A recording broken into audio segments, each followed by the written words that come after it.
Cockroach Janata party, അതിൻ്റെ ചുരുക്കപ്പേര് CJP, അവർ നടത്തിയ ഡൽഹിയിലെ ജന്തർ മന്ദറിലും പരിസരത്തും നടത്തിയ പ്രതിഷേധ സമരവും അത് കൈവരിച്ച വിജയവുമൊക്കെ നമ്മൾ കണ്ടതാണ്. അവരുടെ എല്ലാ ആവശ്യങ്ങളും അംഗീകരിച്ചുകൊണ്ട് കേന്ദ്ര ഗവൺമെൻറ് മുട്ടുമടക്കി ആണ് ആ സമരം തീർന്നത്.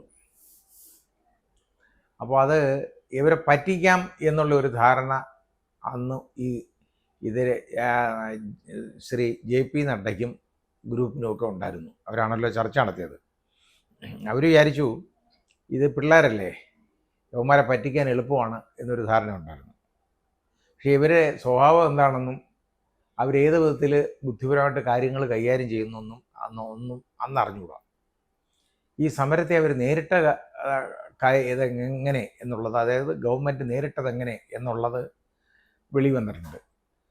സമാധാനപരമായിട്ടുള്ള ഒരു പ്രതിഷേധ സമരമാണ് അവർ നടത്തിയത്. അവർ അവിടെ മുദ്രാവാക്യം വിളിക്കുന്നുണ്ട്, അവരുടെ ആവശ്യങ്ങൾ ഉന്നയിക്കുന്നുണ്ട്, അവരവിടെ നിരാഹാര സത്യാഗ്രഹം നടത്തി. ഇതൊക്കെ ചെയ്തുകൊണ്ടിരിക്കുമ്പോൾ പോലീസും, ഡൽഹി പോലീസും അതുപോലെ തന്നെ മറ്റ് ഫോഴ്സുകളും, CRPF ഉൾപ്പെടെയുള്ള ഫോഴ്സുകളും ഒക്കെ അവിടെ വന്നു. RAF അവരും ഒക്കെ വന്നു കഴിഞ്ഞ് അതിനകത്ത് യഥാർത്ഥത്തിൽ വന്ന പല പോലീസ് ഉദ്യോഗസ്ഥരെന്ന് പറഞ്ഞ് വന്നേക്കുന്ന ആളുകളും അവർ പോലീസുകാരാണെന്ന് നമുക്ക് പറയാൻ ഒക്കത്തില്ല. കാരണം അവർക്ക് ബാഡ്ജില്ല, അവരുടെ ബാഡ്ജില്ല, നമ്പരില്ല, നെയിം പ്ലേറ്റ് ഇല്ല.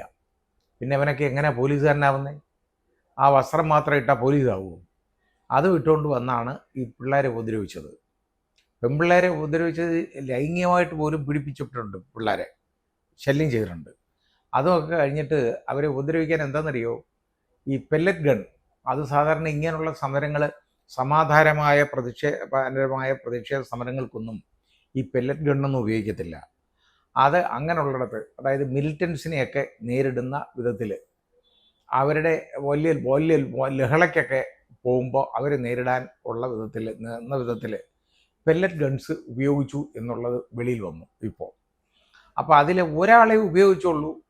അയാൾ 7 റൗണ്ട് വെടിവെച്ചു. അതിൽ 5 റൗണ്ട് പിള്ളേരുടെ നേർക്കും 2 റൗണ്ട് തറയിലും എന്നൊക്കെയാണ് പറയുന്നത്. എന്തോ ആവട്ടെ, ഒരുപാട് കുട്ടികൾക്ക് മുറിവേറ്റിട്ടുണ്ട്, പരിക്കേറ്റിട്ടുണ്ട്. അപ്പം ഇപ്പം പുറത്തു വരുന്ന വർത്തമാനം 12 പേർക്ക് പെല്ലറ്റ് ഗൺ കൊടുത്തിരുന്നു എന്നുള്ളതാണ് അന്വേഷണത്തിൽ. ആദ്യം എന്താണെന്നറിയോ? ഡൽഹി പോലീസ് ഇതങ്ങ് നിരാകരിച്ചു. ഇങ്ങനൊരു സംഭവം ഉണ്ടായിട്ടില്ല, ഇതെല്ലാം കള്ളമാണ്. കാരണം എന്താ, രാഹുൽ ഗാന്ധി ഇത് കൊണ്ടുവന്ന് കാണിച്ചതോടുകൂടിയാണ് ഇത് കള്ളമാണെന്ന് പറയാനിടയെ. രാഹുൽ ഗാന്ധി പറയുന്നതെല്ലാം കള്ളമല്ലേ, നേര് പറയത്തില്ലല്ലോ. അതുകൊണ്ട് ആ രീതിയിൽ അങ്ങ് കാണിക്കാൻ തുടങ്ങി. ജനങ്ങളെ ആ രീതിയിൽ വളച്ചെടുക്കാം എന്നുള്ള ധാരണയായിരുന്നു. പക്ഷേ നടന്നില്ല. പെല്ലറ്റ് ഗൺ ഉപയോഗിച്ചു. അതിൻ്റെ പെല്ലറ്റുകൾ കൊണ്ട് ഒരുപാട് മുറിവേറ്റ ആളുകളുടെ വിവരങ്ങൾ ഇപ്പോൾ വെളി വന്നിട്ടുണ്ട്. 3 പേർ ഇപ്പം തന്നെ അവരുടെ എല്ലാ വിവരങ്ങളും വെളി വന്നു. അപ്പോൾ ഇത് ഈ രീതിയിലാണ് അവരെ കൈകാര്യം ചെയ്തത്. ഇത് മാത്രമോ? ഇനി അത് യഥാർത്ഥത്തിൽ ഒന്നുകിൽ ടിയർ ഗ്യാസ്, അല്ലെങ്കിൽ ഈ ജലം കൊണ്ടുള്ള പീരങ്കി, ഇതും അല്ലെന്നുണ്ടെങ്കിൽ അവസാനം ഗ്രനേഡ്, ഇങ്ങനെയുള്ള കാര്യങ്ങളൊക്കെ ഉപയോഗിക്കുന്നതിന് പകരമാണ് ഈ പെല്ലറ്റ് ഗൺ. മരണം വരെ ആളുകൾക്ക് സംഭവിക്കാം.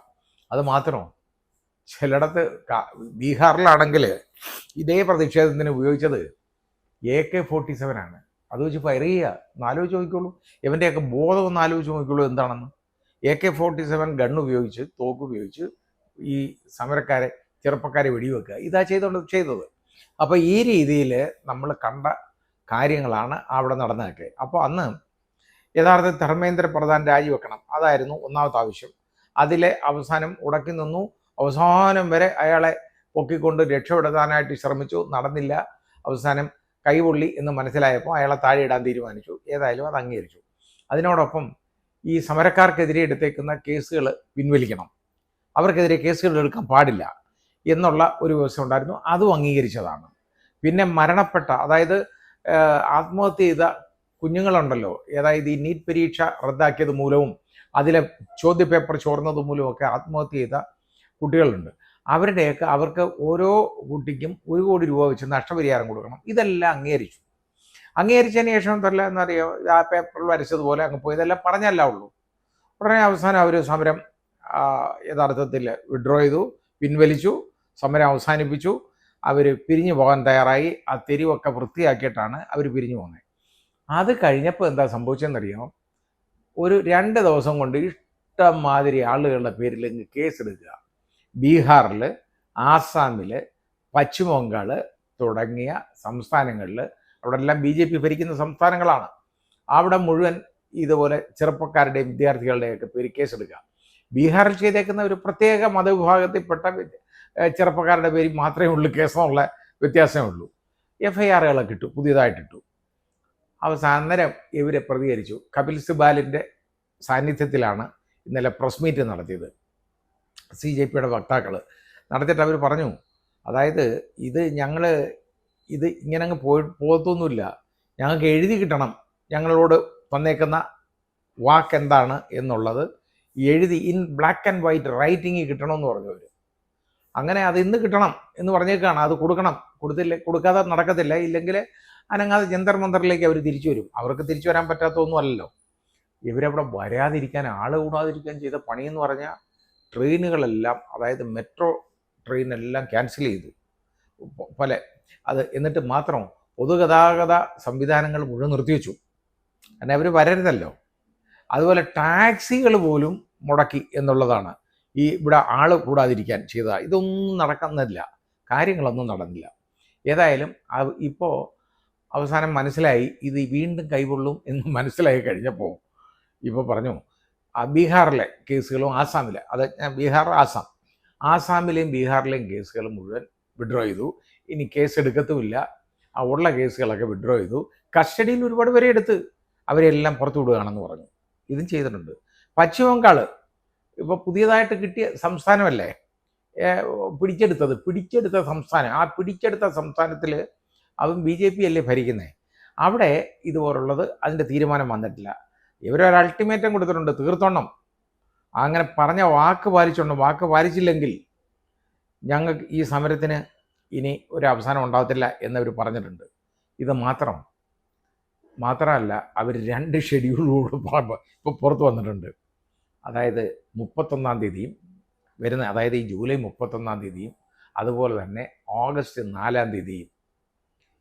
അത് കാര്യം എന്താണെന്നറിയാൻ വരുന്നത്, അത് വരുന്നത് E20 പെട്രോളിനെതിരെ ആണ് ഇനി വരാൻ പോകുന്നത്. അപ്പോൾ ഈ രീതിയിലുള്ള കാര്യങ്ങളാണ് അവർ പ്രഖ്യാപിച്ചേക്കുന്നത്. ഏതായാലും ഈ ചെറുപ്പക്കാരെ കളിപ്പിക്കാം കേട്ടോ, പാറ്റകളെ കബളിപ്പിക്കാം എന്നുള്ളൊരു തോന്നലുണ്ടായിരുന്നു. അത് നടക്കുകയല്ല എന്നുള്ളത് ഒന്ന് തിരിച്ചറിയുന്നത് വളരെ നല്ലത്. ഏതായാലും നല്ല കാര്യങ്ങളൊക്കെ നടന്നു കഴിഞ്ഞു. ഒരാളെ അങ്ങ് പുറത്താക്കിയിട്ടുണ്ട്. അതുകൊണ്ട് ഇനി അതൊന്നും ശുദ്ധിയാവുമെന്നൊന്നും ഞാൻ വിശ്വസിക്കുന്നില്ല. എന്നാലും ആ കുട്ടികളുടെ ആവശ്യമുണ്ടല്ലോ, അത് നിറവേറി എന്നുള്ളതാണ്. അത് പിടിച്ചു വാങ്ങാൻ ആ ജനതയ്ക്ക് പറ്റും എന്നുള്ള ഒരു കാര്യം അവർ കാണിച്ചു കൊടുത്തു. ലോകത്തിന് മാത്രമല്ല, നമ്മുടെ ഇന്ത്യയിലെ ജനങ്ങൾക്കെങ്കിലും അവർ കാണിച്ചു കൊടുത്തു. കുട്ടികളെന്ന് പറഞ്ഞാൽ അലസരും മടയരും മണ്ടരും ഒന്നുമല്ല, അവരുടെ തലയിലെ ബുദ്ധിയുണ്ട് എന്നുള്ളത് അവർ കാണിച്ചു കൊടുത്തു.